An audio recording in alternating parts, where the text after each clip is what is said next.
Halo, selamat malam semuanya. Semoga semua dalam keadaan sehat dan berbahagia. Perkenalkan, nama saya Ismi. Saya di sini adalah sebagai admin dan manajer dari Atma, juga salah satu penyelenggara dari kelas Menjadi Bestari ini. Menjadi Bestari ini sekarang sudah ke batch keempat ya, karena sebelumnya kita sudah melalui batch 1, 2, 3 dengan macam-macam topik. Teman-teman di sini juga bisa lihat rekaman videonya di YouTube channel Atma Happiness. Dan sekarang sudah tidak terasa kita masuk ke batch keempat dengan tema Buddha bertemu dengan Darwin. Oh ya, di sini juga saya ingin menyapa teman-teman yang masih setia dari batch 1 sampai batch 4 bersama kami di sini belajar bersama. Terima kasih sekali untuk partisipasinya dan juga teman-teman yang baru bergabung. Selamat datang dan mari kita belajar bersama di sini bersama Kak Stanleyku juga. Nah, mungkin sedikit perkenalan dulu, apa sih Atma Happiness ini sebagai salah satu penyelenggara dari kelas Menjadi Bestari. Jadi Atma ini adalah sebuah holistic wellness platform yang menyuarakan bahwa kesehatan itu tidak hanya penting dari segi fisik saja, tapi juga dari segi spiritual dan juga dari segi mental. Nah, teman-teman di sini bisa lihat kegiatan Atma di Instagram @atma.happiness dan juga salah satu penyelenggara dari kelas Menjadi Besar ini selain ada Atma, ada juga dari Mimamsa, yaitu sebuah toko buku alternatif. Teman-teman juga bisa lihat Instagramnya @toko_mimamsa. Mimamsa ini juga fokus ke literasi dan kultur India. Jadi teman-teman boleh follow kedua akun Instagram ini. Nah, tanpa berpanjang lebar, mungkin saya akan langsung melemparkan acara ini kepada narasumber kita, yaitu Kak Stanleyku. Silakan, Kak Stanley. Oke, halo, selamat malam semuanya. Mungkin kita bisa mulai acara kita dengan menonton cuplikan dulu ya. Kan jarang-jarang ya kita memulai kelas kita dengan mencuplik sebuah video klip ya. Jadi mungkin bisa diputar dulu. Nah, mari kita tunggu ya.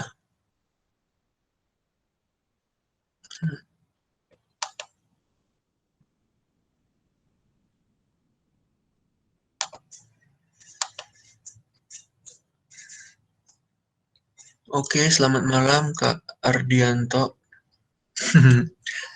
Berjumpa lagi ya setelah melewati tahun baru yang cukup biasa-biasa saja gitu ya.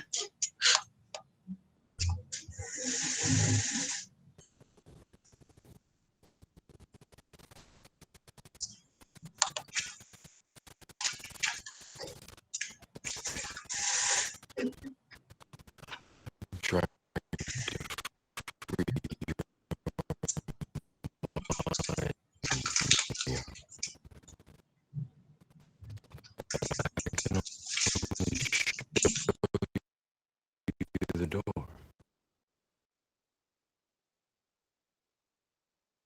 You're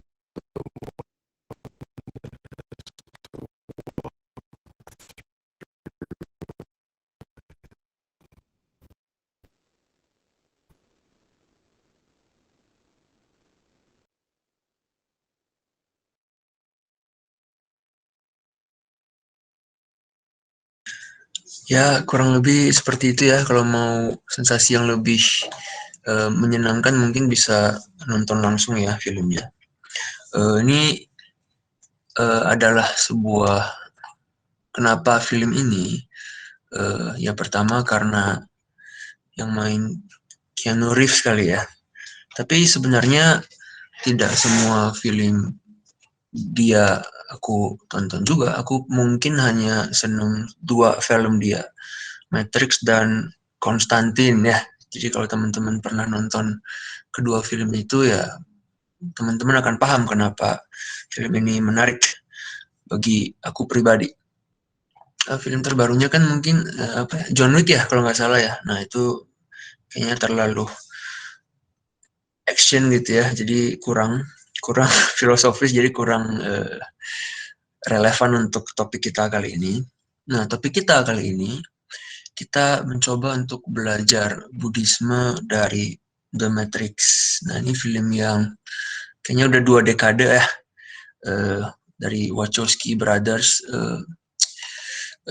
Bagi teman-teman yang sudah nonton, ya teman-teman akan tahu bahwa ini film tentang seorang pria bernama Neo yang suatu hari ya menemukan bahwa selama ini dunia yang dia pikir nyata ya ternyata cuman semacam mimpi atau ilusi.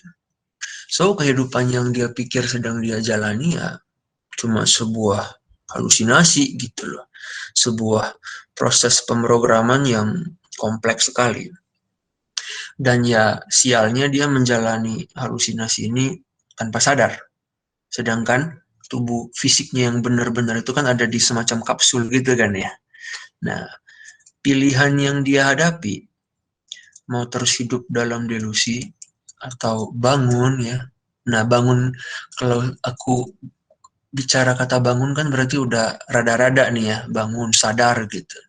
Dua pilihan ini dengan apik dipotret oleh adegan ketika si Lawrence Fishburne ya memberikan pilihan kepada dia. Kamu mau pil warna apa nih? Kan seperti itu. Nah, tapi sebelum dikasih pil kan dia diceramain dulu ya. Nggak kenal gitu ya, belum saling bertukar sapa, tapi udah diceramain. Lu itu budak gitu kan. Lu sama aja kayak orang lain. Kamu itu lahir dalam belenggu. Kamu ini sebenarnya tawanan dalam penjara gitu.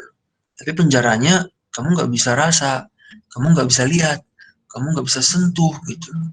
Nah, jadi yang di penjara ini bukan tubuh fisik kamu, pikiran kamu gitu. Menarik. Nah, penjara ini ya dinamakan sebagai Matrix, judul filmnya ya. So, yang menarik adalah tidak ada cara gitu loh bagi si Morpheus ini untuk menjelaskan kepada Neo apa itu Matrix. Ya gimana caranya kan? Oh, lu nggak bisa merasakannya, nggak bisa melihatnya, nggak bisa menyentuhnya. Nah, satu-satunya cara ya kamu harus see it yourself gitu loh. See dalam artian bukan melihat ya, tapi dalam artian I see gitu loh. Oh, gua paham. Kamu harus paham. Kamu harus mengalami sendiri gitu kan. So dia ditawarin 2 pil ya, biru sama merah. Nah, lu kalau ngambil pil yang biru, lu akan kembali ke dunia mimpimu, ya dunia di mana kamu melakukan rutinitas sehari-harimu. Kalau kamu anak sekolah, kamu sekolah. Kalau kamu anak kuliah, kamu kuliah. Kalau kamu pekerja, ya kamu karyawan, ya kamu bekerja Senin sampai Jumat, kadang Sabtu gitu kan. Nah, yang dia ambil, karena di film ya, dia ambil pil merah gitu. Kalau aku sih mungkin akan ambil biru, takut juga kan ya lihat realitas gitu loh. Realitas kan hanya menarik kalau kita melihat orang lain menyelaminya. Kalau kita sendiri kan kemungkinan besar ya kita takut. Jadi Neo karena lagi di film ya, diambil pil merahnya. Kalau diambil pil biru kan filmnya habis ya. Jangankan ngomong trilogi, filmnya mungkin 30 menit habis gitu. Nah, masuklah dia ke realitas. Nah, oke. Apa yang ingin kita coba petik dari film ini? Saya di sini berusaha untuk memakai kerangka psikologi maupun dan biologi. Jadi kadang-kadang disebut sebagai psikobiologi, kadang-kadang disebut sebagai psikologi evolusioner. Nah, jadi sebuah perspektif psikologi tapi dengan memakai kerangka evolusioner gitu. Kayak kenapa manusia bersikap seperti yang mereka tampilkan. Nah, itu bagaimana menjelaskannya dalam perspektif evolusi Darwinian. Bagaimana menjelaskannya dalam perspektif seleksi alam gitu. Nah, jadi psikologi evolusioner ini adalah kira-kira ya gambaran umumnya studi tentang bagaimana otak manusia melalui seleksi alam dirancang untuk menyesatkan atau malah memperbudak kita. Nah, ini bahasa saya ya. Kenapa dibilang menyesatkan atau memperbudak? Karena dia tidak, ketika dia memberi kamu keputusan, itu not always in your best interest gitu. Hampir nggak pernah demi kepentingan terbaik kamu. Ya, tapi kita jangan salah paham, seleksi alam ini bukan hal yang buruk. Yang nggak ada seleksi alam, yang nggak ada kita sekarang dong, gitu kan. Kalau dulu kita pas ketemu Neanderthal di Eropa, kita kalah, ya udah, nggak ada cerita hari ini kan ya. So, seleksi alam bukan hal yang buruk. Jadi menjadi produk evolusi, ya bukan melulu soal kisah perbudakan atau delusi. Cuman pada akhirnya harus paham bahwa seleksi alam, ya, formasi-formasi genetika di dalam diri kita ini, dia hanya peduli pada satu hal, dan itu bukan kebahagiaan kita, gitu loh. Nah, dia peduli pada satu hal. Hal itu apa? Yaitu proses bagaimana gen, ya, itu bisa diwariskan kepada generasi berikutnya. Nah, gen itu apa ya?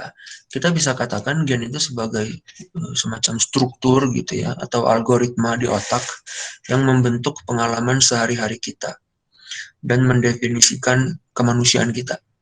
Ini kemanusiaan minimal dalam kerangka biologis dan psikologis ya. Kita nggak mengatakan kemanusiaan dalam kerangka filosofis, nggak. Jadi kamu yang manusia ini secara biologis, secara psikologis, nah itu dibentuk oleh proses evolusi. Nah, jadi kita beneran bebas, nah tanpa merujuk ke filsuf Perancis ya, sebenarnya kita nggak beneran bebas gitu loh. Kita nggak beneran tahu apa yang terbaik buat kita, karena beneran program utama di otak kita adalah bagaimana cara reproduksi gitu kan ya. Bagaimana agar gen saya diwariskan sebanyak mungkin, sesering mungkin gitu. Jadi, bila misalnya kita ditanya persepsi dan pikiran dan perasaan macam apa yang menuntun kita menjalani kehidupan saat ini, maka jawaban paling standarnya adalah persepsi dan pikiran dan perasaan yang membantu leluhur kita dulu untuk mewariskan gen kepada generasi berikutnya. Nah, apakah semua persepsi dan pikiran dan perasaan ini memberi kita gambaran yang akurat tentang realitas? Nah, ini pertanyaan utama dari batch kita kali ini. Ya, saya ulangi, persepsi dan pikiran dan perasaan yang kita miliki sebagai manusia pada umumnya, apakah mereka semua ini memberi kita sebuah gambaran, ya, sebuah deskripsi yang akurat tentang realitas? Ya, jawabannya ya tentu enggak gitu loh. Jawabannya, apa yang mereka berikan kalau begitu, yang mereka berikan adalah delusi sebenarnya. Delusi tentang apa? Terutama tentang ego. Nah, ketika kita bicara delusi, yang kita bicarakan bukan delusi dalam artian mimpi buruk ya.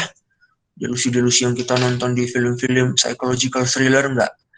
Kita nggak ngomong delusi yang seperti itu. Yang kita bicarakan adalah delusi dalam artian angst, anxiety gitu loh. Jadi momen-momen ketika kita susah tidur di malam hari karena cemas yang tak beralasan gitu ya, itu kan delusi.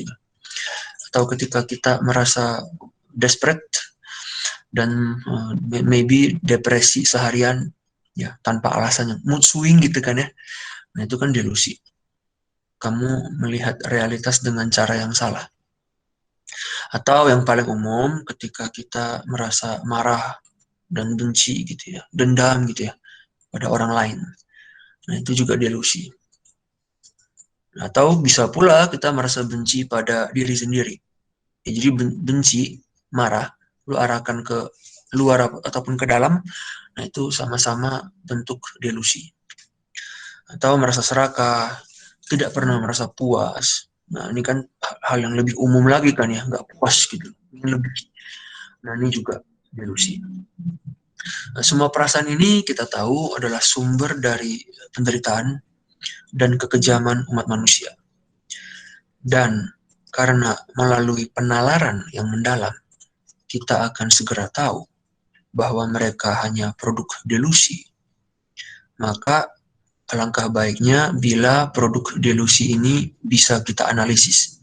Jadi kita menganalisis juga untuk membuktikan ya, benar nggak sih perasaan-perasaan saya, pikiran-pikiran saya, persepsi-persepsi saya, benar nggak ini semua cuma delusi? Dia bukan diri saya yang sebenarnya gitu loh. Tapi kita diciptakan untuk memunculkan pikiran dan perasaan seperti itu. Nah kan ini menariknya ya, ini kan paradoksnya. Buddhisme dan tradisi India secara umum kan senang tuh sama paradoks. So, kita diberi paradoks pertama gitu ya.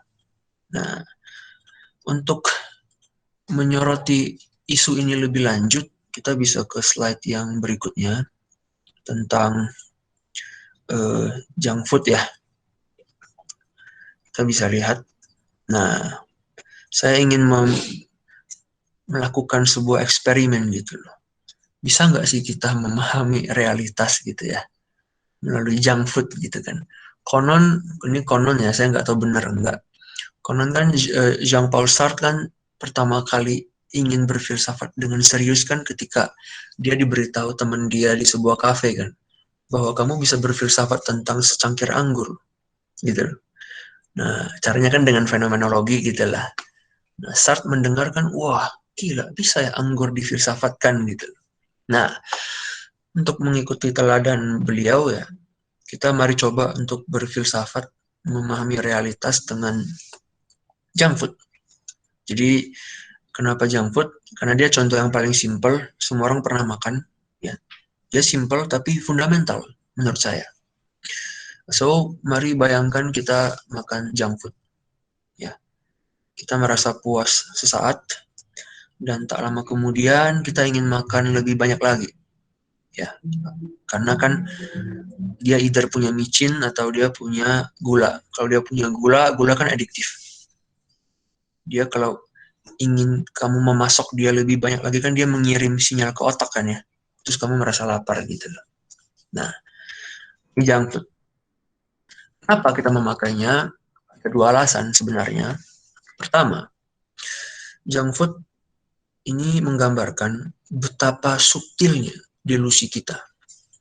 Nah, misalnya gini, kita tahu bahwa tidak ada gunanya makan lebih banyak junk food bila kita percaya dan yakin kita dapat confidential report misalnya bahwa kita sedang diincar oleh seorang assassin. Bayangkan seperti itu, seorang pembunuh bayaran. Dan kemungkinan besar kita akan mati hari ini juga. Karena pembunuh bayarannya udah deket banget nih. Dan dia profesional gitu kan ya. Bayangkan kalau lu punya pengetahuan seperti itu, gimana nafsu makanmu nggak hilang gitu. Mau lapar kayak gimana pun, gue hari ini mati kok. Jadi nggak selera makan. Dan alih-alih mengunyah lebih banyak burger, mungkin hal mendesak yang kita rasa perlu dilakukan adalah bersembunyi ya. Itu yang pragmatis. Yang kedua, ya kalau yang beragama ya dia berdoa, memohon keselamatan. Nah, jadi kan kita lihat hal yang menggiurkan apalagi ketika dia menembakkan promo-promo dia di iklan gitu ya. Tiba-tiba dengan kerangka pikir tertentu, jadi kurang menyenangkan gitu. Nah, alasan kedua, junk food ini sebenarnya memang contoh yang relevan bagi Buddhisme. Kita tahu bahwa salah satu pesan utama Buddha adalah kesenangan yang kita cari pasti akan berlalu dengan cepat malah. Dan fakta ini akan membuat kita semakin haus dan menghasratinya. Jadi kita menghabiskan waktu untuk makan lebih banyak junk food, mencari lebih banyak promo online gitu ya, dan sebagainya. Tapi sensasi semua aktivitas ini akan berlalu dengan cepat dan akan memaksa kita untuk mencari lebih banyak kesenangan lagi. Makanya, promo kan selalu cepat habis, kita harus selalu mengantri gitu kan ya. Dan kita tahu ya habis makan kenyang ya jadi apa gitu loh. Tapi ya toh kita melakukannya, gitu kan ya. Nah, kita sekarang marilah pertimbangkan kata duka itu sendiri. Duka kita pikir menderita artinya. Tapi karena cakupan semantiknya luas, duka bisa banyak arti. Arti yang lain dan yang sebenarnya lebih relevan dalam pemahaman kita adalah ketidakpuasan. Jadi duka itu bukan hanya menderita, tapi juga bermakna tidak puas. Nah, secara umum kita mungkin paham bahwa ujung dari ketidakpuasannya pasti menderita. Ya kan ya. Jadi derita itu memang titik muaranya semua ke situ. Tapi kondisi yang lebih umum dari hidup di dunia itu apa? Ketidakpuasan gitu. Nah, tapi kan faktanya lagi ketika kita benar-benar mengalami ketidakpuasan, pada dasarnya kalau teman-teman pikirkan, sulit sekali untuk segera ya di otak kita secara instan mengaitkan kondisi ketidakpuasan dengan menderita. Gitu loh. Karena kalau saya menyebut kata tidak puas, akan jauh lebih mudah untuk mengaitkannya dengan kata yang lain. Misalnya ambisi. Ya, tidak puas, ambisi. Kan cocok nih. Tidak puas, maka penasaran. Kan cocok. Tidak puas, harga diri. Saya ingin membuktikan saya bisa. Ya. Nah, jarang sekali kita menyandingkan ketidakpuasan dengan menderita. Padahal di ujung jalan dari ketidakpuasannya pasti ada penderitaan. Tapi subtil gitu loh. Subtil. Nah, kalau begitu kita bertanya, di manakah aspek tipuan atau ilusi dari usaha kita untuk misalnya mencari promo ya online atau misalnya untuk melampiaskan amarah kita pada pihak lain? Nah, jawabannya adalah gimana ya? Jawabannya adalah pada kalkulasi berlebihan kita tentang kadar kebahagiaan yang kita kira bakal mereka hasilkan. Ya, misalnya ketika kita mendapat promosi dalam pekerjaan, kita lebih banyak memikirkan manfaatnya ketimbang mudaratnya. Misalnya kan lu jadi lebih sibuk, waktu buat keluarga lebih sedikit, mungkin kemungkinan kamu migrain akan lebih banyak, gitu loh. Karena kan job desk-nya makin banyak nih. Nah, ketika marah juga sama. Ketika jadi shopaholic juga sama. Kita hanya memikirkan kenikmatan ketika bisa window shopping dan kalau punya uang berlebih bisa benar membeli barangnya. Nanti kalau udah membeli kan agak menyesal tuh. Apalagi kalau rumahnya kecil ya, barangnya makin banyak dan jarang banget yang dipakai. Bayangkan kita punya sepatu ya 100 pasang gitu. Ada tuh nanti ya beberapa pasang yang kita nggak pernah pakai. Mungkin cuma pakai pas kita mau beli aja kan ya. Kita coba dulu, oh pas kita bawa pulang. Nggak pernah dipakai dan setahun kemudian gitu karena kita lupa kita pernah punya sepatu itu. Setahun kemudian kita lihat, udah digigit tikus misalnya kan ya. Jangan dipakai, jadi rusak gitu loh. Kan agak, aduh, kok gini ya sepatu saya yang saya beli gitu loh. Ya tapi memang seperti itu. Kita selalu kalkulasinya berlebihan. Jadi kita apa ya istilahnya ya, kita selalu over optimistic tentang itu. Nah, dan ini ada penelitiannya. Kalau teman-teman tahu, ada itu ya penelitian tentang behavioral psychology ya. Kalau nggak salah, kelinci percobaan, ya bukan kelinci ya, karena yang dicoba itu monyet. Jadi bukan kelinci percobaan, tapi monyet percobaannya adalah ya monyet gitu kan. Dan mereka di eksperimennya adalah ada gula gitu ya, sebuah cairan yang manis itu diteteskan ke lidah mereka. Nah, tapi namanya eksperimen ya, ketika cairan itu mau turun ke lidah mereka, itu selalu ada lampu tuh nyala. Jadi lampu nyala, cairan akan menetes ya, kayak eksperimen Pavlov lah gitu kan. Nah, seiring waktu para peneliti melakukan scanning di otak mereka ya, si monyet-monyet ini menunjukkan bahwa seiring waktu kadar dopamin di otak, dopamin kan yang bikin kamu happy gitu ya, kadar dopamin itu jauh lebih tinggi ketika si lampu itu menyala ketimbang ketika si cairan gula itu beneran menetes dan mereka rasakan, mendarat di lidah gitu kan, dan mereka rasakan gitu. Ketika merasakan manis ada dopamin, tapi faktanya tidak setinggi ketika mereka melihat si lampu itu gitu loh. Nah, apa maksudnya? Maksudnya adalah kita, yaitu tadi kalkulasi berlebihan gitu loh. Jadi kesenangan itu sebenarnya puncaknya itu, klimaksnya ada di antisipasi. Nah, kan kamu mengantisipasi ya dengan mengkalkulasi dong. Wah, ini bakal enak banget nih gitu. Wah, pakaian ini kalau di badanku bakal cakep banget nih. Antisipasi. Ketika beneran dibeli dipakai, ya hilang. Kayak beli mobil baru gitu kan ya. Wah, seneng banget.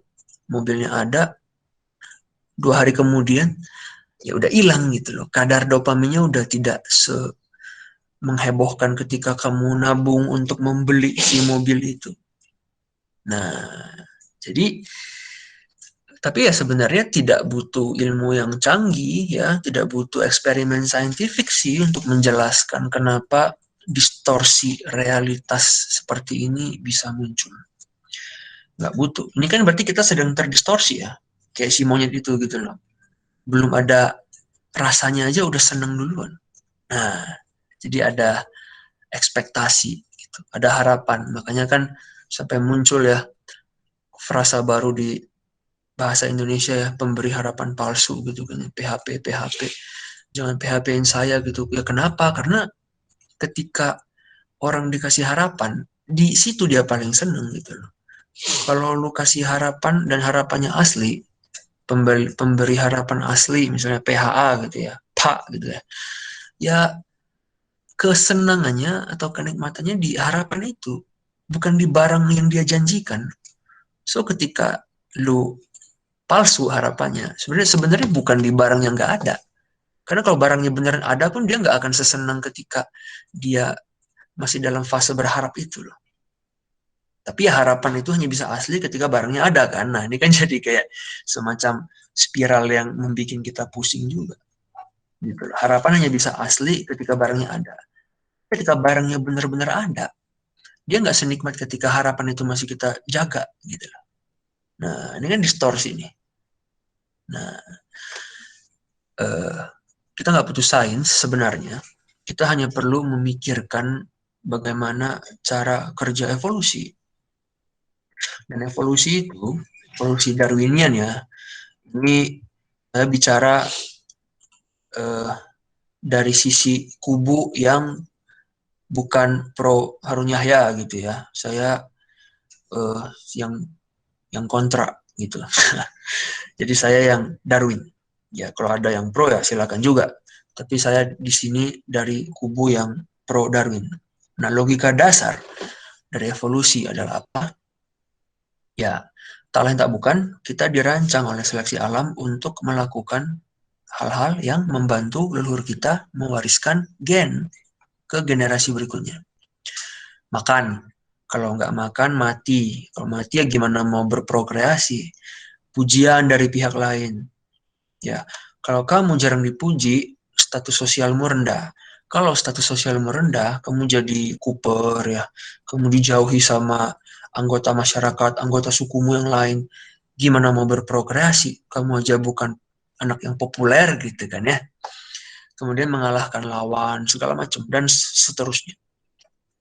So, ini logika dasar. Kita dirancang untuk menyebarkan gen gitu ya. Nah, kalau memang begitu faktanya, coba mari kita beralih peran. Mari kita ambil waktu sejenak untuk membayangkan diri kita sebagai si seleksi alam itu sendiri. Nah, tadi kan di slide sebelumnya ditanya, siapa pencipta kita? Nah, saya nggak mau kasih jawaban yang tidak bisa dibuktikan. Saya mau kasih jawaban yang bisa dibuktikan. Nah, pencipta kita, apakah ada sesuatu yang transcendental? We don't know. Kita hanya bisa berspekulasi kan ya. Tapi yang pasti bisa dibuktikan ya di sisi dunia fisik, pencipta kita ya seleksi alam. Gak ada seleksi alam, gak ada kita gitu loh. So mari kita membayangkan kita lah yang jadi seleksi alam. So dengan kata lain kita playing God gitu kan. Dan coba kita tanyakan hal berikut. Bila saya, sang seleksi alam, ingin merancang sebuah organisme yang terampil, yang efisien, yang efektif, yang berkelanjutan dalam mewariskan gennya. Nah, bagaimana saya akan membuat organisme ini mengejar tujuannya? Prinsip seperti apa yang akan saya programkan di otak dia? Seperti itu. Ya, setidaknya ada 3 prinsip yang bisa dipikirkan oleh kita. Pertama, tujuan harus menghasilkan kesenangan. Jadi tidak ada orang yang melakukan sesuatu tanpa tujuan, ya. Di ujung itu dia memperoleh kesenangan tertentu. Bisa fisik, bisa mental. Tapi apapun yang kamu lakukan harus hasil akhirnya kesenangan. Meskipun kamu sadomasokis, ya, itu kan di ujung-ujung kesenangan. Kesenangan dalam melukai diri kan, ya. Kamu tidak melukai diri untuk beneran literally bikin kamu menderita. Kamu menemukan ada joy, ada happiness gitu kan, ya. Ada bliss dalam penderitaan, kan seperti itu. Jadi tujuan harus menghasilkan kesenangan. Kalau enggak, kamu enggak rasional, kan seperti itu. Kamu melakukan hal yang enggak bikin kamu happy, bener enggak bikin kamu happy, enggak rasional. Nah, prinsip kedua, kesenangan ini yang kita bicarakan terusan tidak boleh bertahan selamanya. Jadi nggak boleh kekal, nge-freeze di otak kita.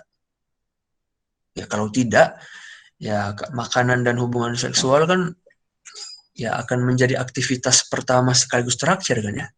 Karena kamu sekali makan udah kenyang selamanya gitu. Ngapain lagi? Ngapa-ngapain gitu kan, ya. Jadi harus tidak bertahan selamanya. Harus ada interval gitu. Dia harus redup dan nanti kita nyalakan lagi. Agar kita aktif terus. Agar kita nggak hibernasi, ya.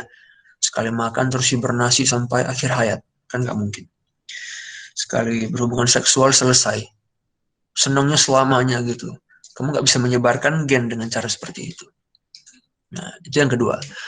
Prinsip ketiga, otak kita harus dirancang untuk lebih fokus pada fakta bahwa kesenangan akan mengiringi perolehan tujuan ketimbang fakta bahwa kesenangan ini tak akan bertahan lama. Ya, jadi di otak kita tahu kesenangan ini tidak akan bertahan lama. Ya, tapi otak memang sengaja dirancang untuk tidak berfokus pada fakta itu. Nah, Buddha kan sebaliknya tuh. Buddha dan beberapa tokoh lain di India kan malah sebaliknya. Ini nggak bertahan lama. Ngapain saya kejar? Nah, itu kan anomalinya gitu kan, ya. Dari situ mereka menjadi guru gitu kan, ya. Kalau kita mayoritas beda. Tidak akan bertahan lama. Kita tahu, tapi kita sengaja nggak tahu. Kita sengaja untuk lebih berfokus pada fakta bahwa kalau kamu mencapai tujuanmu, kamu akan senang. Oh, kesenangannya nggak bertahan lama, bodoh amat. Gitu. Nah, kalau kamu nggak bodoh amat, kalau kamu reflektif, kayak Buddha misalnya, ya semua orang akan berhenti bekerja kan, ya. Semua orang akan masuk hutan, ya, bertapa, dan semua orang akan belajar filsafat. Dan mungkin passing grade di Indonesia itu filsafat paling tinggi gitu loh, bukan teknik, bukan apalah manajemen. HI kan tinggi banget ya, bisa sekian puluh persen gitu. Filsafat kan di bawah-bawah lah, ngapain tinggi-tinggi, nanti toh kamu keluar jadi orang gila kok, kan seperti itu. Nah, tapi bayangkan sebaliknya, kita fokus bahwa kesenangan nggak bertahan lama. So, saya mesti mencari sesuatu yang lebih hakiki, sesuatu yang lebih kekal gitu. Saya ingin mencari kearifan, kebahagiaan yang abadi. Semua orang belajar filsafat gitu, ya. Dari Arkara harus buka cabang tuh di 33 provinsi Indonesia gitu kan, ya. Dan nanti SPP dia akan mahal banget. 50 juta satu semester. Oh, kok mahal banget, Romo gitu kan. Ya, kan kamu ingin mencari kebahagiaan sejati nih. Mahal dong, masa murah? Nah, tapi kan faktanya nggak seperti itu. So, ya seperti inilah kita sekarang di dunia kan, ya. Sekarang, bila kita memeriksa ketiga prinsip ini secara seksama, kita akan mendapat penjelasan tentang hakikat manusia sebagaimana yang diajarkan oleh Buddha. Bahwa apa? Bahwa hidup ini ya berhakikat duka. Kenapa? Ya karena segalanya pasti berujung pada ketidakpuasan. Dan oleh karenanya pada duka. Tapi faktanya, memang seleksi alam tidak ingin kita bahagia. Ya, makanya our best interest itu nggak ada di otak dia. Gitu. Seleksi alam cuma ingin kita produktif. Makanya kan ilmuwan kayak Richard Dawkins kan ada konsep apa ya, selfish gene gitu ya, gen egois gitu loh. Ya, bukan happy gen gitu ya, tapi gen yang egois. Nah, dia cuma ingin kita produktif. Kalau kita produktif, tujuan dia tercapai, selesai. Dan cara untuk membuat kita produktif ya adalah dengan menjadikan antisipasi kesenangan benar-benar kuat sekuat-kuatnya. Sementara di sisi lain, si kesenangan itu sendiri memang dirancang untuk tidak bertahan lama, gitu loh. Kenapa kita tidak pernah bertanya, kenapa apa yang saya alami nggak bertahan lama, gitu loh. Kesenangan kok turun ya? Kenapa kadar dopamin serotonin kok bisa turun gitu loh? Kenapa dia nggak bisa terus naik gitu? Harusnya kan bisa gitu loh. Toh ini seleksi alam, toh ini proses evolusi gitu kan ya. Tapi kenapa sedemikian rupa alurnya? Ya, nah dalam kasus junk food, ya kita kembali ke junk food kita, burger, pizza, donat, dan sebagainya. Fase pra-gigitan ya, fase sebelum kita menggigit, itu bisa kita katakan sebagai janji akan kenikmatan yang lebih banyak. Promise, the promised land, gitu, the promised happiness. Gitu. Sementara fase pasca gigitan itu ya bisa kita katakan sebagai janji yang diingkari. Ya. Nah, ini sama halnya dengan kasus orang-orang yang suka memaki orang lain gitu. Nah, kita mengantisipasi rasa senang yang kita kira akan terjadi pasca setiap tindakan agresif kita yang memaki-maki itu, dan tiap kali ya kita terus ditipu gitu loh. Gak ada orang yang habis maki orang itu dia senang seharian, wah jadi happy banget gitu, kayak jadi orang paling bahagia sedunia lah, moodnya riang sekali, kan enggak. Dia merasa ketika dia mengeluarkan kata-kata nama hewan gitu ya, woi dasar lu tapir gitu kan ya, dasar lu belalang, kerbau kamu. Nah, dia merasa di otak dia ketika kata-kata hewan itu dirumuskan, wah seneng banget nih kalau gue bisa melontarkannya di muka lawan saya. Tapi ketika dilontarkan kan, siapapun yang pernah memaki akan tahu, kesenangannya mungkin nggak sampai 5 menit gitu loh. Tapi janji kesenangan itu kan hebat sekali ya. Kalau nggak ngapain kamu memaki kan ya. Atau di klekson di jalanan, terus kita balas nge-klekson gitu loh. Kalau nggak balas kayaknya, wah malam ini nggak bisa tidur nih. So ketika kita di tet, kita akan tet gitu ya. Kalau yang di belakang kamu ngetet kamu 5 detik, kamu minimal 6 detik dah. Nggak boleh lebih pendek. Tet gitu sampai 6 detik ya. Nah habis itu apa yang terjadi gitu loh. Apakah senang kita, apakah beneran wah riang sekali gitu kan ya. Kan enggak. Yang ada malah capek gitu ya. Nah, so kita terus ditipu. Jadi tepatlah kiranya bila kita dikatakan sebagai korban ilusi atau penyesatan pikiran. Ya memang fakta ini terdengar kejam, tapi ya sekali lagi apa yang mau kita harapkan dari seleksi alam? Tugas dia cuma satu itu, merancang sebuah mesin, sebuah mekanisme yang canggih untuk menyebarkan gen. Dan bila itu berarti ia harus memasukkan unsur ilusi ya ke dalam mesin ini, ke dalam mekanisme ini, ya maka itulah yang akan dia lakukan. Nah, disinilah kita benar bisa merasakan betapa esensialnya peran filsafat sebenarnya dalam hidup manusia. Ya dia nggak bisa bikin kamu kaya raya ya, kayak Elon Musk, tapi dia membantu kamu mempertanyakan akal sehat. Dia membantu kamu mempertanyakan kebenaran umum gitu. Karena dari paparan kita sejauh ini, kita tahu bahwa apa yang kita pikir benar secara umum ternyata nggak benar loh. Ya, kebahagiaan itu tidak bertahan lama. Ini kan kebenaran, tapi bukan kebenaran yang umum. Dia kebenaran yang marginal gitu loh. Dia kebenaran yang terisolasi sendirian di pinggir. Nah, hanya orang-orang yang rada gila yang mau ke pinggiran gitu kan, ke perbatasan dan oh ada ya kebenaran seperti itu. Nah, di lain, bila kita mengikuti prinsip etika dan moralitas dari tradisi pemikiran, dalam kasus kita adalah Buddhisme. Saya nggak bilang Buddhisme itu memonopoli prinsip etika dan moralitas, tapi dia menawarkan sesuatu. Nah, bila kita misalnya mengikuti apa yang dia tawarkan, tentu setelah diselidiki gitu ya, maka kesimpulan yang bisa kita peroleh adalah jika saya ingin membebaskan diri saya dari bagian pikiran saya yang mencegah saya meraih kebahagiaan sejati, maka saya harus terlebih dahulu menyadari eksistensi si bagian pikiran ini.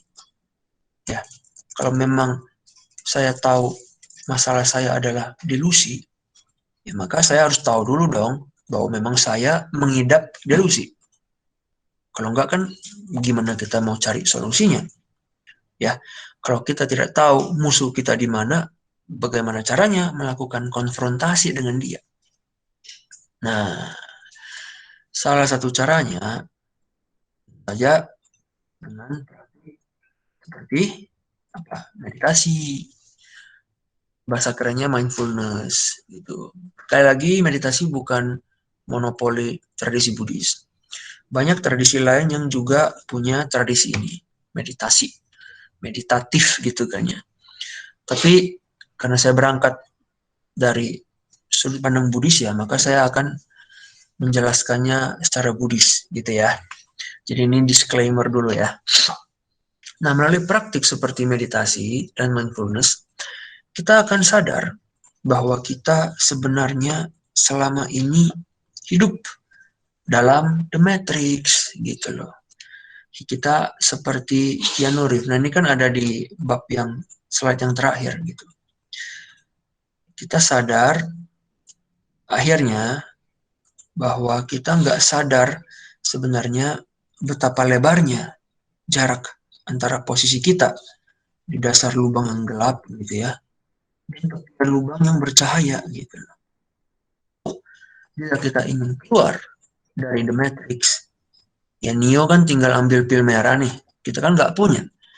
Paling banter kan Panadol gitu ya, atau aspirin gitu kan. Kalau udah puyeng banget, minum obat, tidur gitu kan ya, besok lebih segar. Nah, kita nggak punya pil seperti itu. So, kalau kita mau keluar dari matrix kita, bukan matrix yang film, tapi matrix yang di dunia nyata ini, maka ya praktik dan filsafat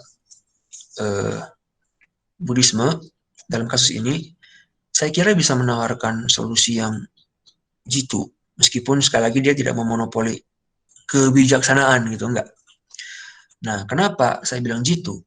Karena praktik seperti meditasi dan penalaran Buddhis membahas problema manusia dengan cara yang sangat langsung, direct gitu, immediate gitu kan ya, dan dengan cara yang menyeluruh, komprehensif.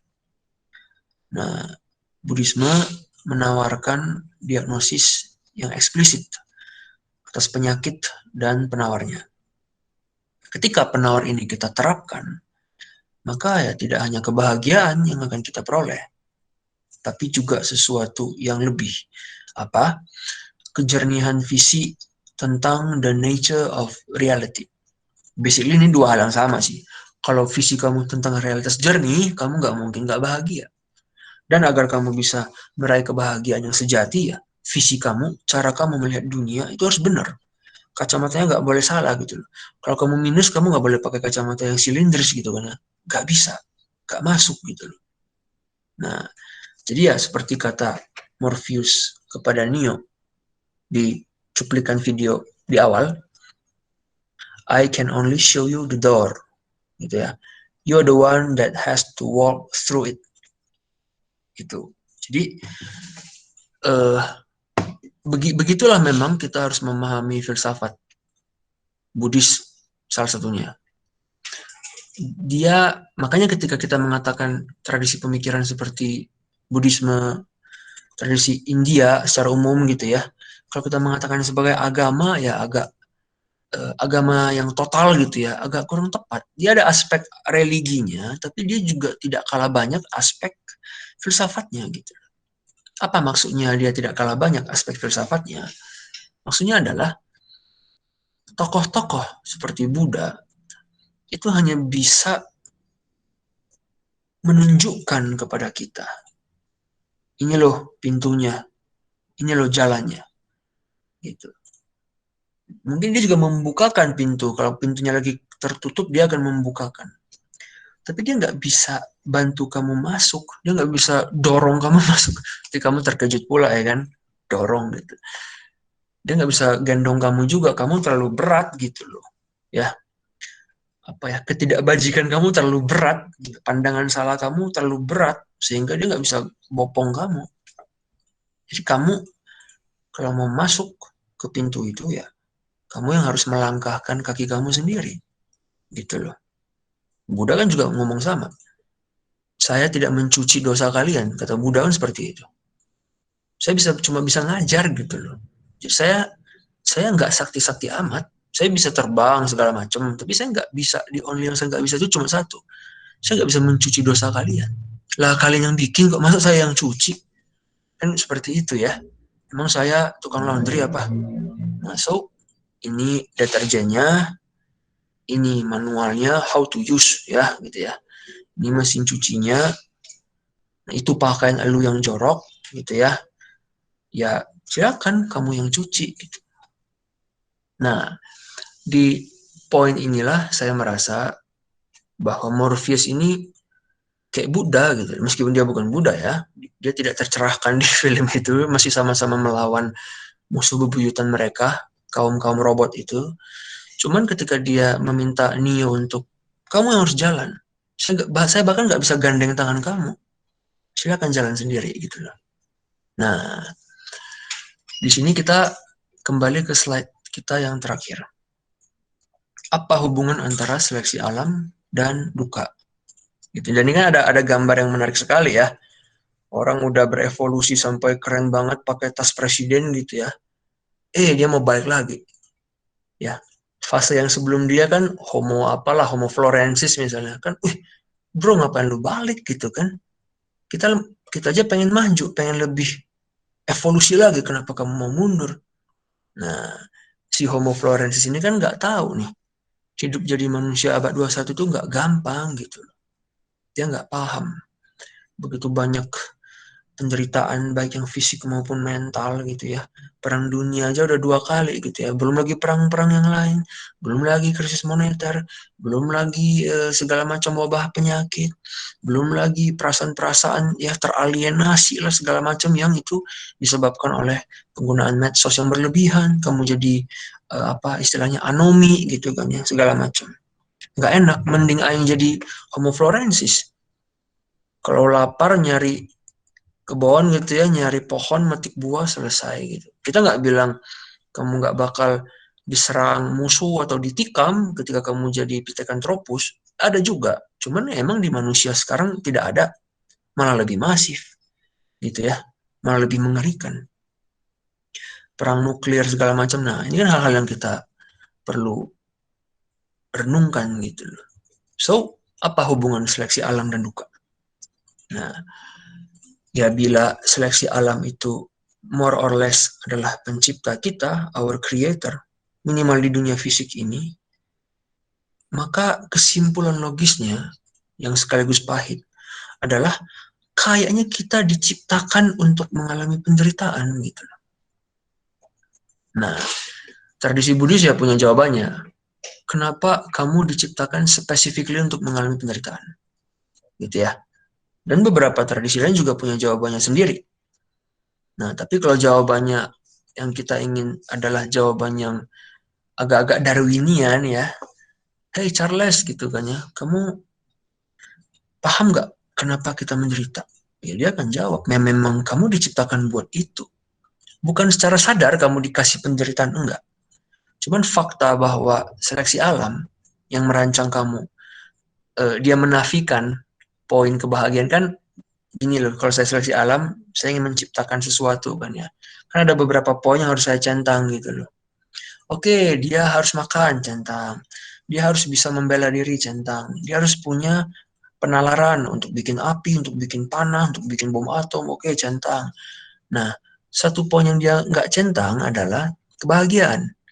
Dia harus bahagia. Oh, bahkan opsi itu nggak ada gitu loh. Karena kalau kamu bahagia, ya kemungkinan besar kamu tidak akan bereproduksi. Ya kalau saya bayangkan Buddha itu sosok yang tercerahkan, maka saya bisa bilang dia bahagia dong. Tapi apa yang dia lakukan coba? Dia nikah, punya anak, dia masuk hutan.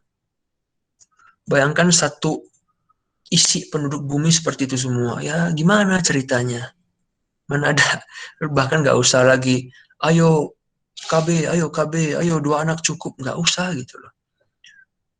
Orang akan beneran, lu kasih insentif apapun nggak, apa ya, mereka akan kebal gitu loh. Nggak mau, saya nggak mau. Ini saya kasih kamu partner dalam hidup, saya nggak mau gitu loh. Kamu harus punya anak nanti, kalau anakmu udah dewasa dia akan merawat kamu. Enggak, saya nggak mau, itu ilusi gitu loh. Ya kan cukup ilusi ya kan ya. Salah satu alasannya kan siapa yang bisa jamin kamu tidak anakmu tidak duluan mati daripada kamu gitu ya. Jadi banyak anak banyak rezeki, siapa yang jamin kalau udah nggak durhaka? Itu hal-hal yang cukup gampang dipahami.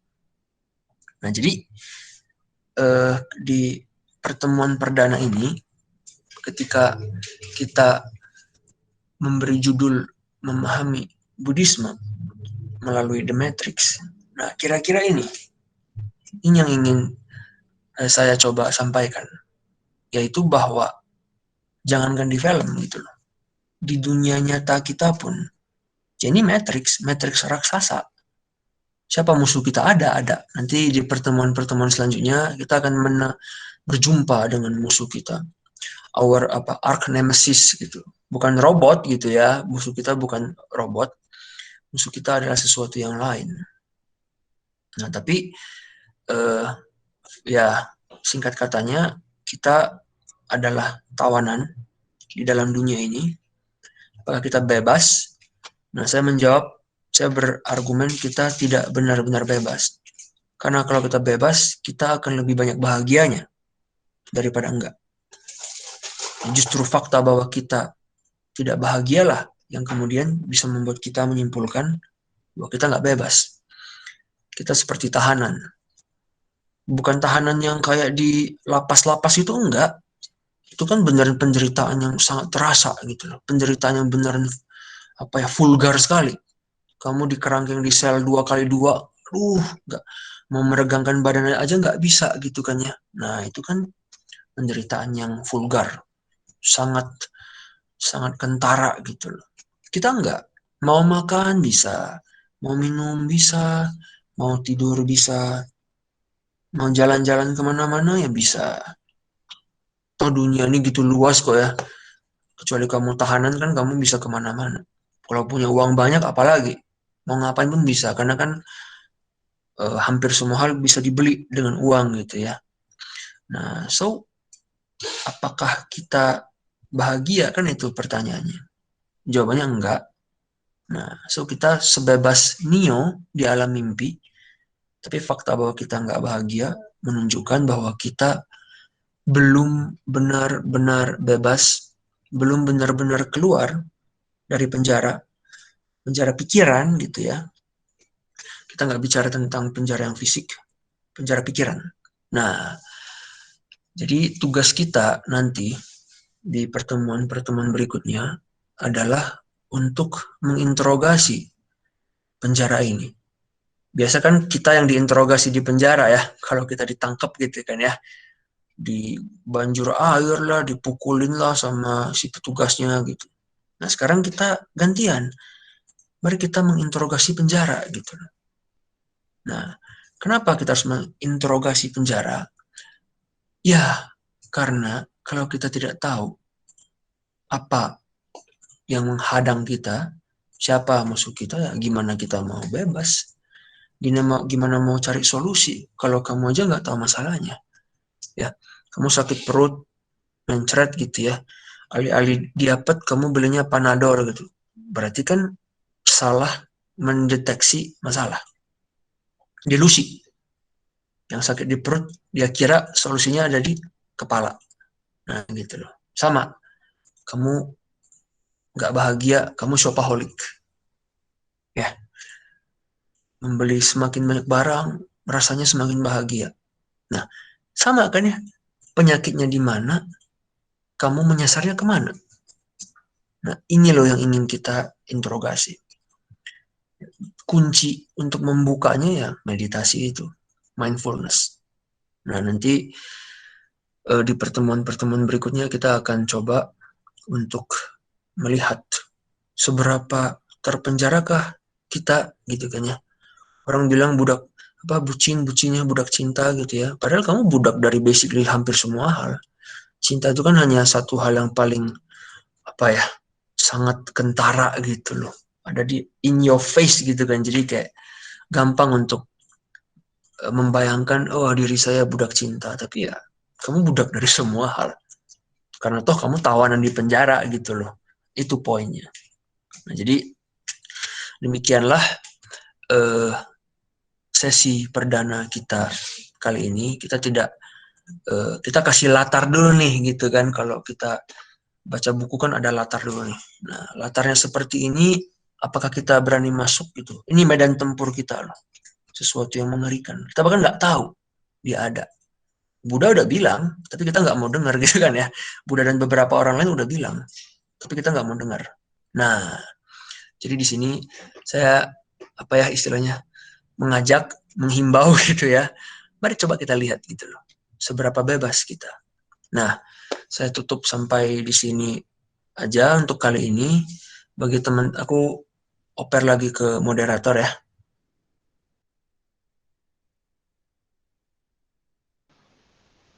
Oke, nah tadi jadi ingat sebenarnya saya belum ingetin juga untuk teman-teman yang baru bergabung di sini. Sebenarnya menjadi besar ini tidak hanya selesai dalam satu pertemuan, tapi kita punya banyak pertemuan. Kita biasanya 7 sampai 8 pertemuan. Jadi payung besarnya adalah kalau udah bertemu dengan Darwin, jadi nanti kita akan membedah topik-topik yang berbeda tapi dengan payung yang sama seperti itu.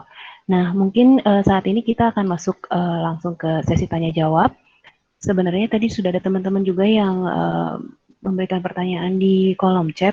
Tapi kalau misalnya nanti ada teman-teman yang ingin bertanya via suara, tinggal unmute aja. Jangan sungkan-sungkan, silakan. Tapi mungkin kita akan mulai ke pertanyaan yang masuk lewat kolom chat dulu ya. Ini ada Kak Titi Dita Anjani.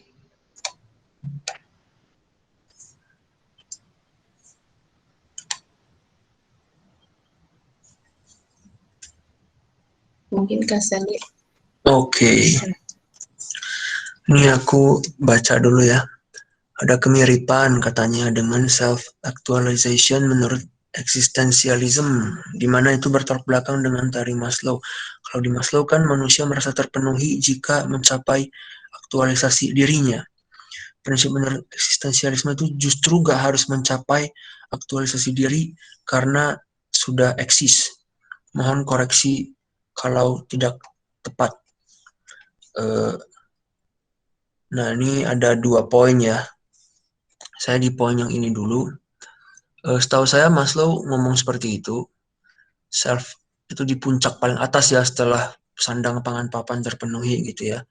Kalau di eksistensialisme ya karena eksistensi mendahului esensi gitu ya. Kamu udah eksis baru ya nanti kamu mau isi pakai apa esensinya. Ya bebas gitu loh. Nah, ini apa hubungannya dengan Buddhism? Nah, kita bisa lihat nih. Sepemahaman saya, ini berarti untuk manusia bisa terlepas dari duka, kita harus menerima diri dan dunia as it is dulu. Menerima, dan untuk bisa accept diri dan dunia, kita harus belajar mengenal. Berarti secara praktisnya untuk bisa menghindari duka secara umum, prosesnya panjang. Semacam easily said than done gitu ya. Bukan semacam lagi sih, memang faktanya easily said than done gitu loh. Kita harus accept, dan ini poinnya menarik sekali ya. Jadi kita untuk menerima harus mengenal dulu gitu loh. Kan ada orang yang menerima pasrah gitu kan ya. Tapi kepasrahannya adalah kepasrahan yang semacam kepasrahan memikul salib gitu loh. Kayak kamu bahkan nggak tahu kenapa salib itu dipikulkan kepada kamu. Jadi ada yang ya ini untuk melatih kesabaran segala macam. Ya untuk seperti ini mungkin short term oke, tapi untuk long term ya ada risiko kamu one day bakalan meledak gitu loh.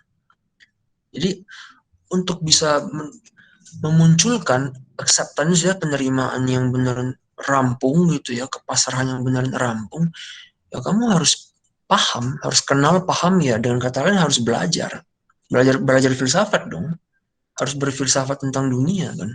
Bagaimana kamu bisa berpasrah di hadapan sesuatu yang kamu bahkan nggak kenal gitu. Jadi kalau apakah untuk pasrah tidak harus memakai intelijensi ya, berarti kita harus menolak argumen itu kan. Justru orang yang sudah super bijak yang harus pasrah, nggak bisa pasrah yang cuman lip service gitu loh. Atau pasrah yang beneran kayak jadi formality doang. Tapi harus dan sudah paham seluk-beluknya, dan let's say nothing we can do about it, baru kita oke.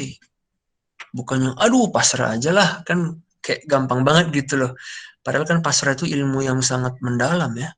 Ya hampir semua tradisi juga meyakininya. Pasrah itu nggak hanya pasif. Pasrah itu sesuatu yang proaktif gitu loh. Sesuatu yang butuh daya dorong dari kamu. Dia butuh stimulus dari kamu. Dia nggak bisa dimunculkan sekenanya saja. Nah, jadi apakah hubungan antara eksistensialisme dengan Buddhisme? Ya hubungannya sih erat sekali. Tapi ya akan pisah jalan di bagian metafisika tentunya. Ketika Buddhisme udah ngomong reinkarnasi kan, Sartre akan cabut ya, akan ambil angka 1000 gitu. Oh ini ngomong apa nih? Dia akan cabut gitu. Tapi basically prinsipnya sama. Jadi kita eksis dulu di dunia ini, tapi sebenarnya nggak sama-sama. Karena kalau saya udah ngomong reinkarnasi, berarti saya juga ngomong ada past life. Nah, kamu lahir ke dunia tidak beneran kosong tanpa esensi gitu. Tapi nggak beneran esensi duluan, kayak kata Kant misalnya kan. Nggak juga. Kamu lahir beneran dengan eksis dulu baru kamu bertindak according to your free will. Tapi batasan free will ini kan seperti apa? Gitu loh. Nah, bagi makhluk yang tidak bebas, menurut Buddhism, batasan free will itu sempit sekali. Ada free will, tapi kecil sekali. Nah, tugas kita lah untuk memperbesar ruang free will ini. Gitu loh. Kayak kalau saya lahir sebagai orang yang secara keuangan susah, kan saya susah untuk bersedekah. Sedangkan saya tahu bersedekah punya nilai pahalanya, nilai kebajikannya. Gimana caranya? Andaikan saya punya uang kayak siapalah, Jeff Bezos misalnya. Wah, saya sebar-sebarin tuh uang saya ke Afrika gitu ya, ke Asia Selatan gitu, ke negara-negara yang inilah kawasan yang memang membutuhkan. Tapi kan enggak, kalau saya kere banget untuk makan aja saya harus nyolong misalnya. Nah ini kan hal-hal yang bisa dimunculkan oleh, kalau bagi Buddhism ya oleh karma. Kamu pernah nyolong ya maka kamu sekarang serba berkekurangan. Ya kalau Sartre kan nggak akan percaya. Nggak mungkin gara-gara karma. Nah, jadi ada perbedaan di situ. Perbedaan di ranah metafisikanya. Kalau di konteks present momennya ya udah. Sekarang saya eksis, saya mau ngapain. Tapi kan eksistensi saya pasti disebabkan oleh sebab terdahulu. Kenapa saya hadir di dunia ini dengan predisposisi tertentu ya, dengan kecondongan mental tertentu. Nah ini kan hal yang harus dijawab gitu loh. Oke, iya genetika saya lahir agak apa ya misalnya cenderung punya apa ya gangguan psikologi tertentu misalnya.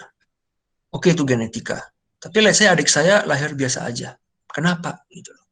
Saya lahir dengan kecerdasan yang tidak memadai gitu. Kan kalau IQ di bawah level tertentu kan tidak memadai dong. Kamu tidak bisa dibilang cukup punya intelijensi.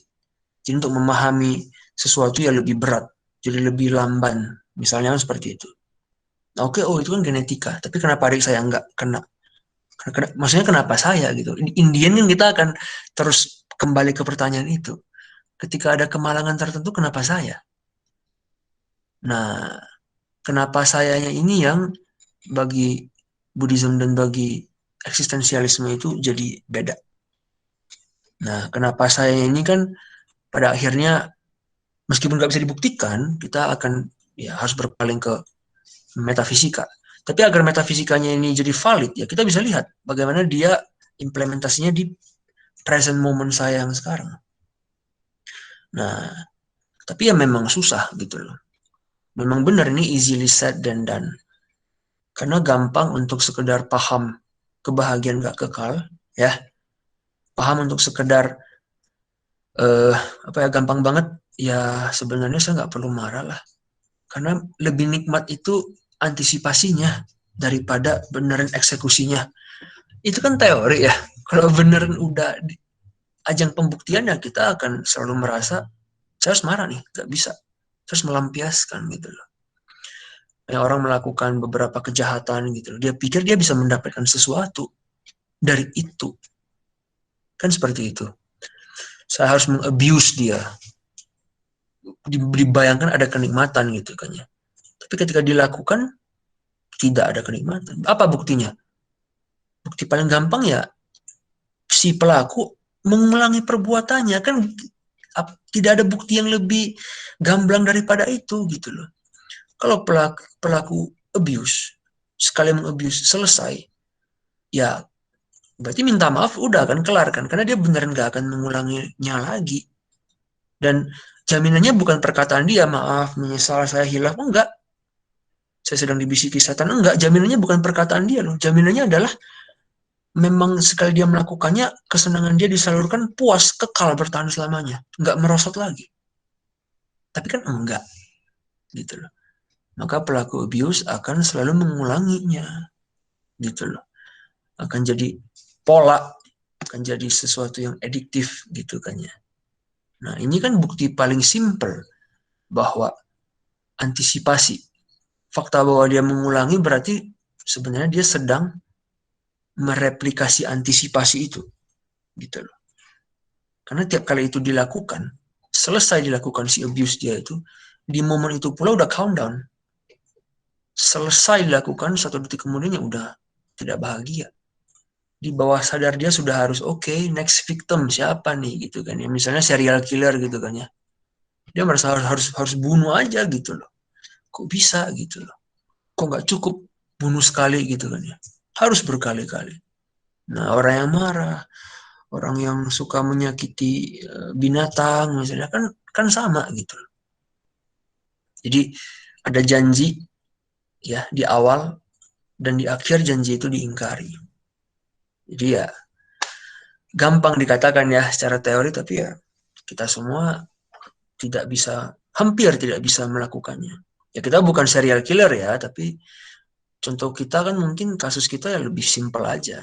Tapi kan sama, saya pakai contoh serial killer dan pelaku abuse kan untuk agar kita tarik aja ke kutub ekstremnya gitu loh. Bisa nggak sih beneran bahagia gitu loh dengan melakukan atau merampungkan sebuah tujuan? Nah, kira-kira seperti itu. Ini kemudian saya sambung aja ya. Kalau untuk Kak Siti mau menambahkan, mau ngetik-ngetik lagi, sangat dipersilakan ya. Sementara itu saya akan melihat dari Kak Sofia. Di sini dia mengatakan, apakah seleksi alam, khususnya rancangan otak, menyebabkan kita sebagai manusia susah mengubah established mindset ya dan mempertanyakan apapun yang ditetapkan sebagai kebenaran umum. Apakah seperti itu? Ya, basically memang seperti itu. Gitu loh. Jadi mindset susah diubah, gitu kan ya. Itu kan ini kayak lagi di sesi kelas motivator ya. Ayo ubah mindset kalian. Yang takut sukses sekarang saya jamin jadi berani sukses gitu. Basically memang susah mengubah mindset. Kenapa? Ya jawaban paling standar ya karena kita diprogram untuk nyaman pada status quo itu. Pada hal-hal yang rutin gitu loh. Jadi seneng nggak? Ya nggak beneran seneng, tapi ya itu tadi.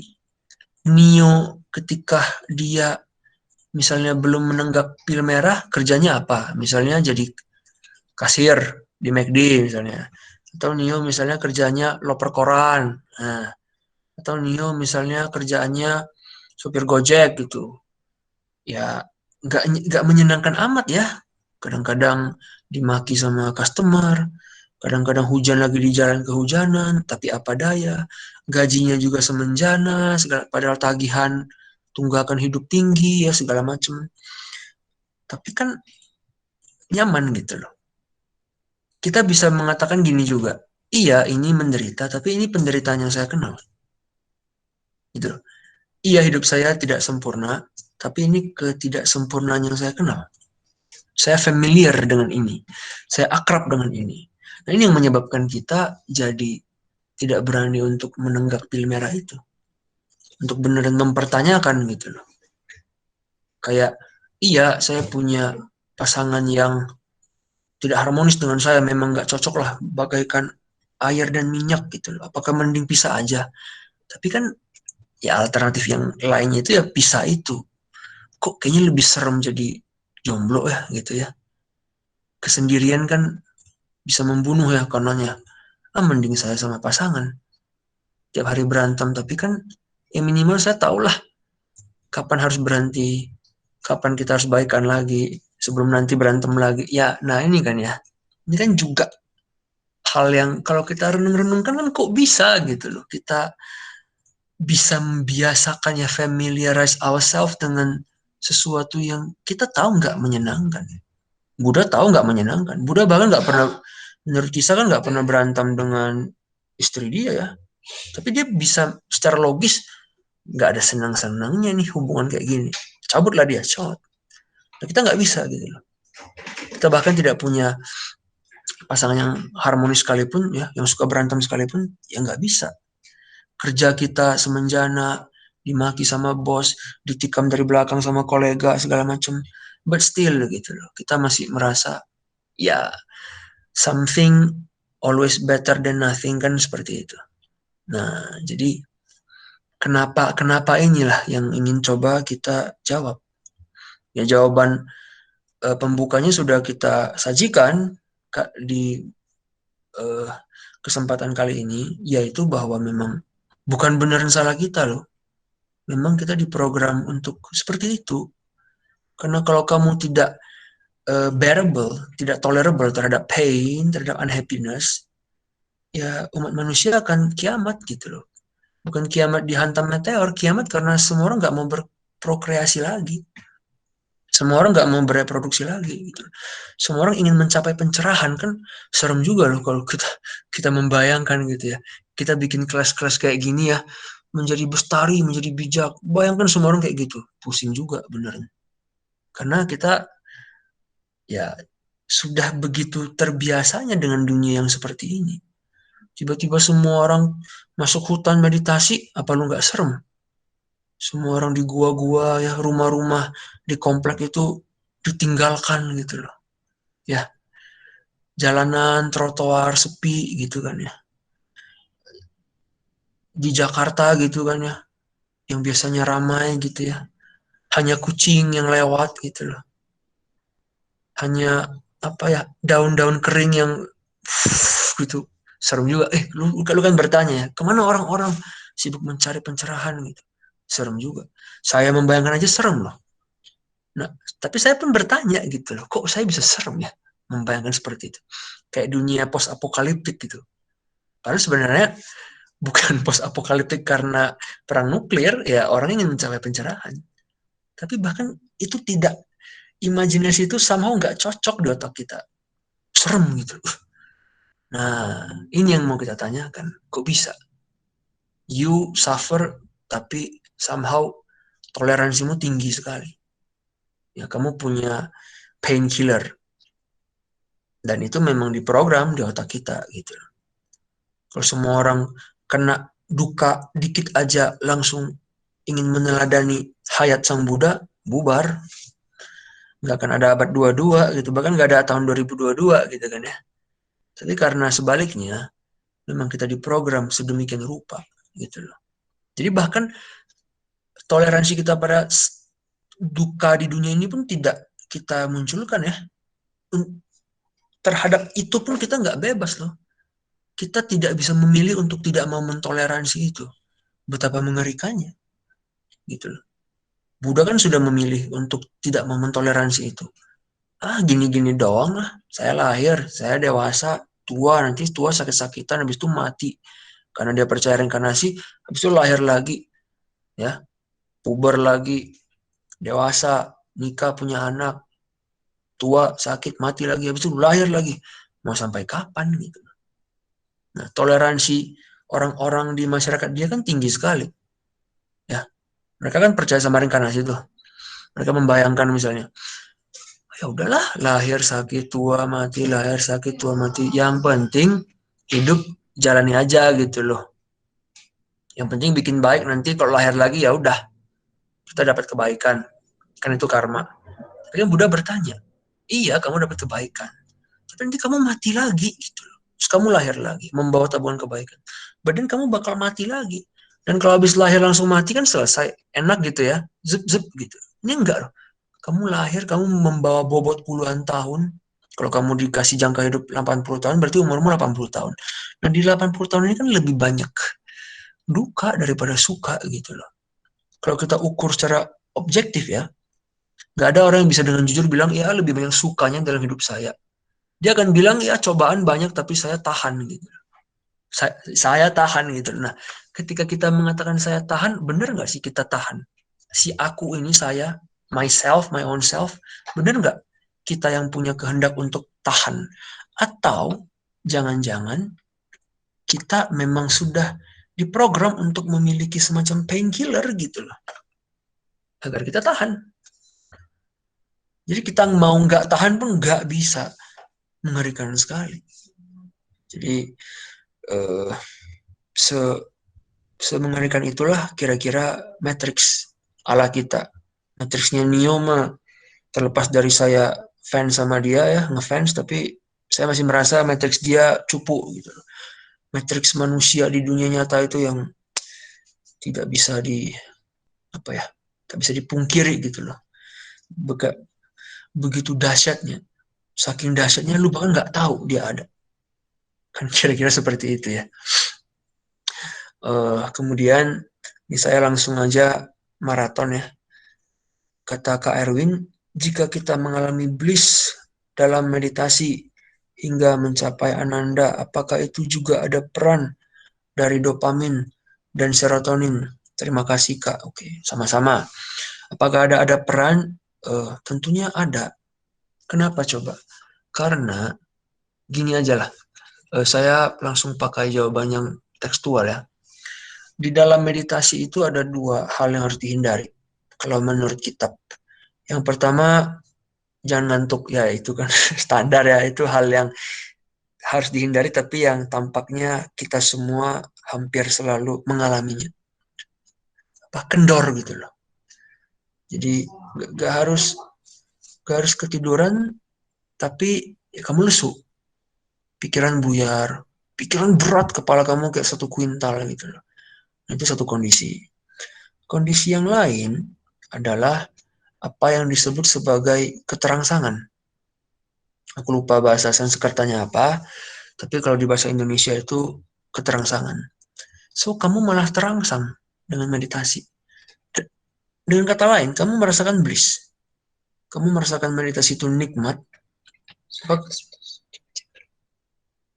Kamu merasakan dia nikmat, maka kamu akan semakin ingin menyelaminya lebih dalam, dan lebih dalam.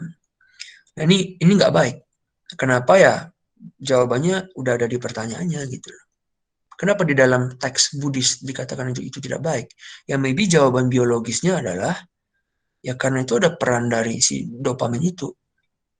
Dia memberi kamu sebuah kondisi ekstase yang bakal menurun lagi gitu loh. Dia memberi kamu sebuah janji. Sedangkan Buddha sendiri sudah mengatakan tidak ada kebahagiaan yang konstan gitu. Nah, ini kalau mau lebih metafisik ya, bagi yang Buddhis kan tahu tuh rupa datu, arupa datu. Bagi yang praktik meditasinya bagus banget, akan terlahir kan ya di alam seperti itu. Rupa datu, mental bliss-nya segini. Arupa datu kan arupa, alam nirbentuk. Jadi di alam itu, para penghuninya nggak punya bentuk. Dikisahkan seperti itu. Jadi mereka hanya eksis sebagai pure consciousness. Bayangkan. Yang tenggelam dalam meditasi mendalam gitu loh. Cuman itu bukan alam yang tinggi kan ya. Kita nggak mengatakan makhluk arupa datu pencerahan kan ya. Bagi yang Buddhis kan tahu lah. Mereka hanya satu alam. Nanti kalau karma mereka habis ya udah mati, lahir lagi di alam lain. Jadi belum tercerahkan. Belum menjadi seperti Buddha gitu loh. Nah, kenapa ya? Karena itu. Karena makhluk-makhluk di alam ini yakin bahwa ada sebuah kebahagiaan yang enak gitu kan ya, sensasi yang nikmat yang kamu bisa dapatkan dari sebuah praktik seperti meditasi. Nah, tujuan meditasi bukan untuk membawa kamu pada kenikmatan.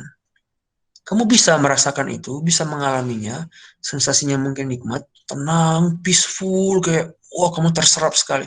Tapi itu bukan pencerahan. Itu bukan kebijaksanaan. Itu menurut teks hanya sebuah pengalihan. Tapi kan itu pengalihan yang lebih mantap ya daripada ngantuk ya. Kalau kamu punya dua jalan kan lebih tidak keren kalau kamu memasuki jalan mengantuk kan ya. Itu berarti kamu cupu gitu loh. Kalau kamu nikmat sekali gitu kan kayaknya wah ini orang mantap nih. Meditasinya dalam. Tapi hati-hati. Maybe itu pengalihan dari upaya kamu untuk melihat dunia sebagaimana adanya. Gitu loh. Kamu merasa ada sesuatu yang inherent di dalam praktik itu. Nah, itu udah salah. Karena meskipun Buddhisme mengakui meditasi, ada konsep lain kan ya, kesunyataan, kesaling bergantungan. Apakah benar di dalam meditasi itu ada kenikmatan? Nah, kalau kita salah paham ya, mati-mati lahir ya jadi alam rupa datu arupa datu. Gitu. Jadi alam yang tidak menyenangkan. Karena ya dia tidak kekal. Kira-kira begitu. Nah, mungkin untuk sekarang ya saya akan cukupkan. Saya oper ke moderator lagi, barangkali ada pertanyaan lain, atau kalau enggak, moderator bisa menutup sesi ini ya. Oke, terima kasih Kak Sandy untuk pemaparan di sesi perdana kali ini. Juga terima kasih untuk teman-teman yang sudah meluangkan waktunya malam ini, selarut ini. Semoga mendapatkan pencerahan atau sedikitnya pengetahuan baru yang bisa diaplikasikan ke hidup teman-teman. Nah, sebenarnya nanti saya akan beritahukan untuk invitation link di pertemuan berikutnya, tentu dengan topik yang berbeda. Nanti akan saya segera infokan di grup WhatsApp. Di sini kan teman-teman semua sudah saya masukkan ke dalam.